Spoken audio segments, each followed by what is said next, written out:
Shalom e bem-vindos de volta ao Israel com a Aline. Nós estamos em Jerusalém e hoje a gente vai fazer uma jornada através da história do Templo de Jerusalém. Vamos começar por Abraão, passar por Salomão e também pelo rei Herodes. Vamos falar do primeiro, segundo e terceiro Templo de Jerusalém. E conseguimos um acesso especial para filmar dentro do Santo dos Santos, o lugar onde ficava a Arca da Aliança. Então, se vocês estão preparados, vamos começar. Vamos começar pelo livro de Gênesis, quando Deus ordena a Abraão pegar o seu filho amado Isaque e ir até a terra de Moriá e subir ao monte para sacrificar ele. Mas na hora do sacrifício, um anjo do Senhor vem e interrompe Abraão. E Deus manda um cordeiro a ser sacrificado no lugar. E então, no Monte Moriá, no lugar que está aqui, atrás de mim agora, vai ser onde Deus vai abençoar Abraão, a sua descendência e todos os povos da terra. E alguns séculos depois, o rei Davi conquista a cidade de Jerusalém e compra esse terreno que se chama a Eira de Araúna. Mas ele não vai ser permitido de construir o templo, e sim quem vai fazer o templo é o seu filho, o rei Salomão. E assim, o primeiro templo vai ser construído no ano de 957 a.C. Ele era um templo fabuloso e colossal, construído com os melhores materiais de construção da época, por exemplo, o cedro do Líbano. E ele era dividido em zonas, e o local principal bem no centro do templo se chamava o Kodesh HaKodashim, o Santo dos Santos. E ele ficava em cima do pico do Monte Moriá e sobre ele a Arca da Aliança. O Aron Abrit, ou como a gente chama em português, a Arca da Aliança, ela foi construída nos tempos de Moisés. Ela foi feita de madeira e coberta de ouro, e dentro dela eram guardados as tábuas da lei. E no Santo dos Santos, só o sumo sacerdote podia entrar e só um dia por ano, no Yom Kippur, o dia do perdão, o dia mais sagrado do calendário judaico. E nesse dia ele usava uma roupa especial com sinos. E segundo a tradição judaica, ele tinha uma corda amarrada no seu tornozelo. Por quê? Porque caso ele viesse a falecer dentro do Santo dos Santos, ninguém podia entrar para tirar ele. E por isso a corda amarrada no tornozelo, caso isso acontecesse, se podia puxar ele para fora. E também os sinos ajudavam, porque no momento que se ora, ele se mexia e se ouvia os sinos tocando. E o mais incrível é que nas escavações arqueológicas da cidade de Davi, que é bem pertinho da onde a gente está, se encontrou um desses sinos de ouro. Eu vou colocar ele agora na edição para vocês verem. E depois de mais de 400 anos, os babilônios vão vir a mando de Nabucodonosor e destruir o Templo de Jerusalém e saquear ele. E entre as coisas que vão desaparecer é a Arca da Aliança. Mas o que aconteceu com ela? No segundo livro de Reis está contado sobre o saque do Templo de Jerusalém e tem uma lista dos objetos levados à Babilônia. Mas o que não está nessa lista? A Arca da Aliança. Então a gente já sabe de uma coisa, que provavelmente ela não foi para a Babilônia. E há algumas teorias de onde a Arca da Aliança pode estar. Uma dessas teorias está escrita no segundo livro de Macabeus, que é um livro deuterocanônico. O que isso quer dizer? Que ele é um livro aceito pelo judaísmo, mas ele não está dentro da Bíblia hebraica. E nesse livro está escrito que o profeta Jeremias pegou a arca e levou ela a ser escondida no Monte Nebo, que hoje em dia é na Jordânia. E segundo o Talmud, que é um dos principais livros judaicos, a arca ela nunca saiu de Jerusalém, e sim ela foi enterrada embaixo do Ezrat Etzim, que era parte do próprio Templo de Jerusalém, quer dizer, literalmente atrás dessa parede, que hoje em dia a gente não tem acesso ao outro lado, mas é uma teoria que a arca talvez esteja aqui nesse lugar. Outra teoria é segundo o livro Quebra Nagast, que é um livro sagrado para a igreja etíope. E segundo esse livro, a arca verdadeira foi levada para a Etiópia. e onde ela está guardada até os dias de hoje na cidade de Aksum. E tem ainda mais outras teorias menores, mas a realidade é que a gente não sabe onde a Arca da Aliança está hoje em dia.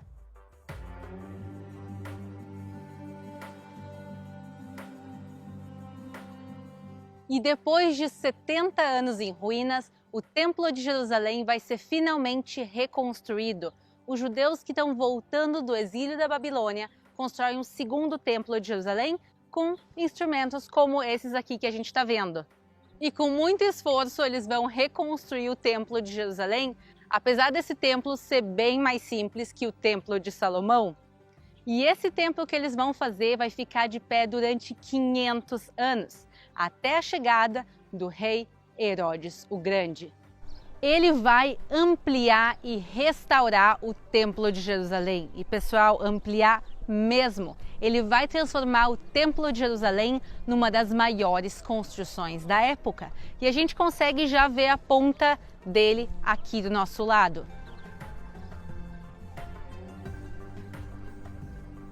Só para vocês terem uma ideia do tamanho que era do templo, a lateral dele tinha 480 metros, quer dizer, quase meio quilômetro, e a altura era 46 metros, o que seria hoje em dia um edifício de 15 andares. Mas se a gente considerar todo o edifício desde a sua base, seria um edifício de 21 andares, isso há mais de 2.000 anos atrás. E para fazer isso, o rei Herodes, ele transforma o Monte Moriá numa grande plataforma. Ele vai construir 4 paredes gigantescas em volta e elevar o piso. E na parte central ficava o templo em si. E eu quero agora que vocês olhem para trás de mim e a gente consegue ver 2 dessas paredes. Essa é a parede sul. E essa é a parede ocidental. A parede ocidental hoje em dia também é conhecida como o Muro das Lamentações. E o Templo de Herodes, ele foi a maior das versões do Templo de Jerusalém. Mas apesar disso, ele vai ser o que menos tempo vai durar. E no ano 70 depois de Cristo, menos de 100 anos depois da sua construção, ele vai ser destruído e saqueado pelos romanos. A pilha de pedras que a gente está vendo ali, literalmente são os restos do Templo de Jerusalém. Os romanos vão destruir e jogar as pedras de cima a baixo. E elas estão aqui paradas nesse mesmo lugar desde o ano 70. E para celebrar a destruição da Judéia, os romanos vão e constroem um arco chamado o Arco de Tito em Roma, que existe até os dias de hoje. E entre os desenhos que a gente vê aqui talhados nesse arco, a gente consegue ver claramente os soldados romanos saqueando o templo e levando os utensílios para Roma. E entre eles a gente consegue ver aqui a menorá de ouro, o candelabro que era usado para iluminar o Templo de Jerusalém. E a destruição do Templo de Jerusalém vai abalar o mundo judaico. E o povo de Israel vai entrar em luto. A destruição do primeiro e do segundo templo de Jerusalém cai na mesma data no calendário judaico, no dia 9 do mês de Av.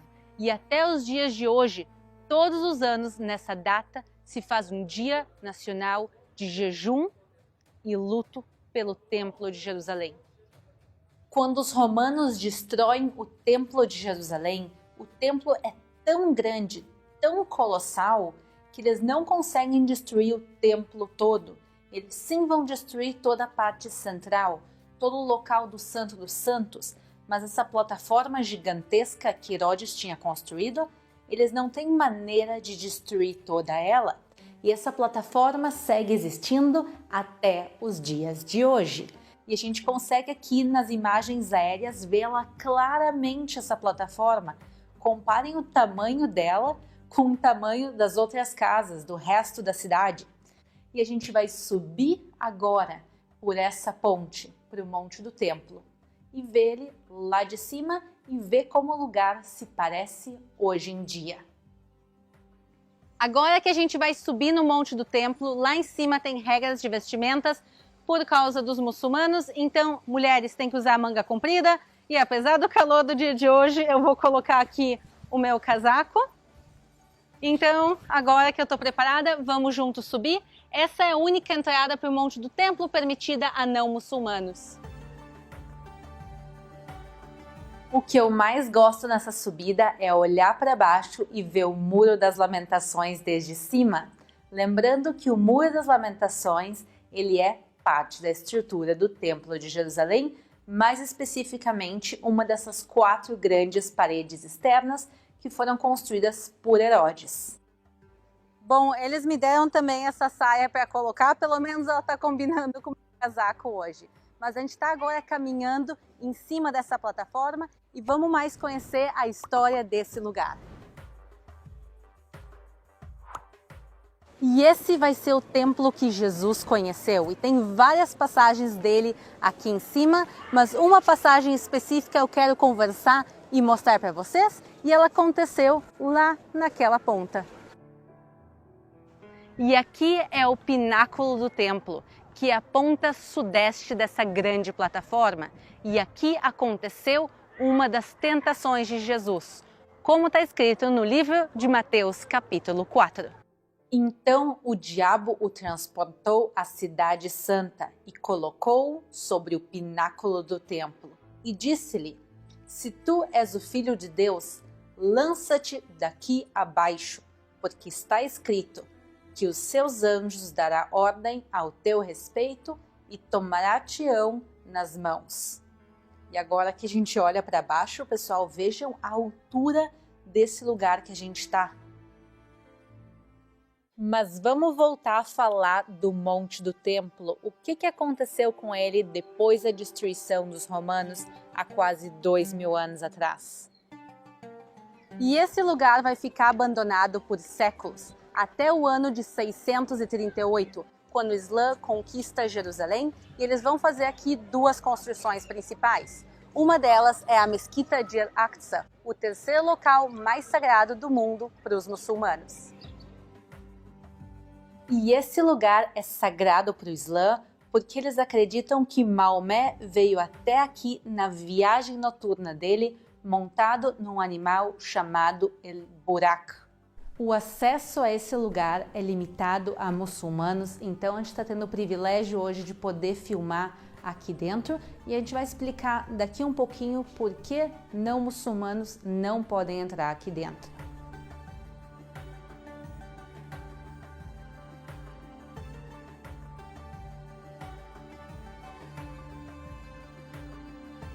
E o segundo edifício que eles vão construir é o Domo da Rocha, que também é chamado de a Cúpula Dourada. E vejam que incrível o nome, o Domo da Rocha, ele já nos indica o que ele é. Ele é um domo construído em cima de uma rocha. Essa rocha é literalmente o pico do Monte Moriá, o local do Santo dos Santos, o local onde Abraão foi fazer o sacrifício do seu filho Isaque. Então, isso quer dizer que o Santo dos Santos ele continua existindo e ele continua visível até os dias de hoje. A questão é que o acesso ao local é restrito.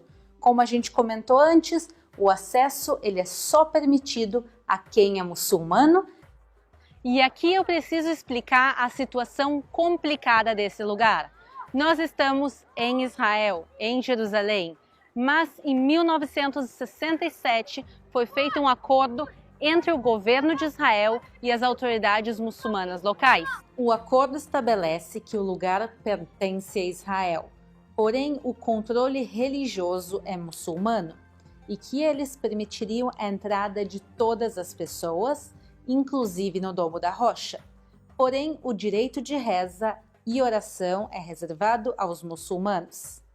Infelizmente, não é essa a realidade do lugar e atualmente a entrada é restrita a muçulmanos. Mas hoje a gente vai ter um acesso especial para poder filmar e mostrar esse lugar incrível para vocês. Então, vamos lá! Se entra aqui de pés descalços, também vocês podem ver que todo o piso ele é coberto de tapetes. e a arquitetura do lugar é linda, cada detalhe aqui é decorado, e lembrando que essa construção tem 1.300 anos.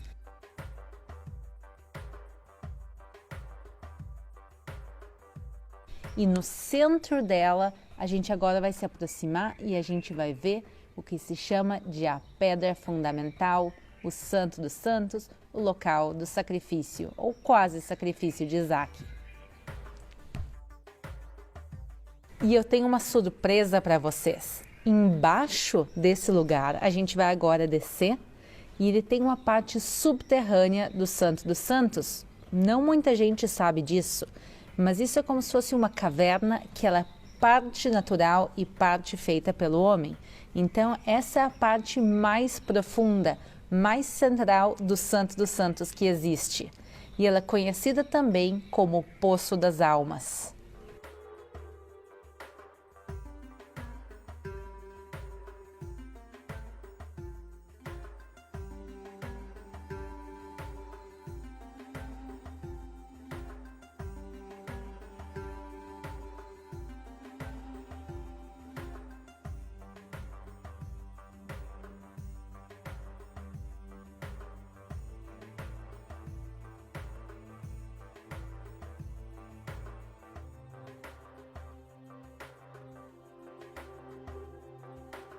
Mas vamos descer agora do Monte do Templo, vamos descer aqui da plataforma para seguir o nosso passeio. E agora vamos falar do terceiro templo de Jerusalém. Mas antes de dizer o que sim está acontecendo, eu quero falar para vocês o que não está acontecendo. Tem muita fake news rolando na internet e muitas delas referentes ao terceiro templo de Jerusalém. Um exemplo, essa obra aqui sendo divulgada como obra, por exemplo, do terceiro templo de Jerusalém. E ela não é. A gente está perto do templo, mas essa obra não tem absolutamente nada a ver com ele. E sim, isso aqui é uma obra de um futuro museu que está sendo construído aqui. Tendo dito isso, pessoal, tomem cuidado com as fake news, mas agora está na hora de saber o que sim está sendo feito para o terceiro templo de Jerusalém. E para isso a gente vai agora subir para o bairro da Cidade Velha de Jerusalém, para o bairro judaico. Vamos lá! Aqui atrás de mim a gente vê o Instituto do Templo, que é uma organização privada, quer dizer que ela não é ligada ao governo de Israel. E o que eles fazem? Eles estudam e ensinam sobre o primeiro e o segundo templo de Jerusalém, e eles esperam a criação do terceiro templo. E por isso eles estão fazendo os utensílios que vão ser colocados dentro do terceiro templo de Jerusalém. Entre eles, as roupas dos sacerdotes, as trombetas e muito mais. E o Instituto do Templo também recriou a menorá, que era o candelabro de 7 braços que ficava dentro do Templo de Jerusalém, como a gente consegue ver ele aqui. Em cima era colocado o azeite e ele era usado para iluminar o templo. Como a gente viu no Arco de Tito, o original foi levado a Roma. Mas essa réplica, como todas as réplicas do Instituto do Templo, são feitas segundo as instruções bíblicas. E isso inclui o material da menorá. Ela é feita de ouro, pessoal, são 43 quilos de ouro e ela custou mais de $1 milhão para ser feita. Por enquanto, ela está aqui exposta no coração do bairro judaico da Cidade Velha de Jerusalém. Outro ponto importante do templo são os levitas e os Cohen. Os levitas são uma das 12 tribos de Israel. E eles eram encarregados no Templo de Jerusalém de fazer manutenção, de cantar os salmos e outros serviços. E os Cohen são uma família dentro da tribo de Levi e eles são a família que descendem de Arão, o primeiro Cohen ou o primeiro sacerdote do Templo de Jerusalém. E eu comentei com vocês também em outros dos vídeos que a minha família materna também são Cohen, quer dizer, minha família materna são descendentes dos sacerdotes do Templo de Jerusalém. Então, nós sabemos até os dias de hoje quem são os levitas e quem são os Cohen, e eles vão poder ser chamados para o terceiro templo de Jerusalém. E agora, com tudo isso dito, a construção do templo em si, a construção do terceiro templo já começou? E a resposta é não. Por quê? porque, segundo a maioria dos judeus, a construção do terceiro templo só pode começar no dia da chegada do Messias. E isso também em base ao que aconteceu para a reconstrução do segundo templo de Jerusalém, que ele só começou a ser reconstruído com a ajuda de intervenção divina e dos profetas Hagai, Malaquias e Zacarias. Em resumo de história, a construção do terceiro templo de Jerusalém em si ainda não começou, mas os utensílios do templo estão praticamente todos prontos.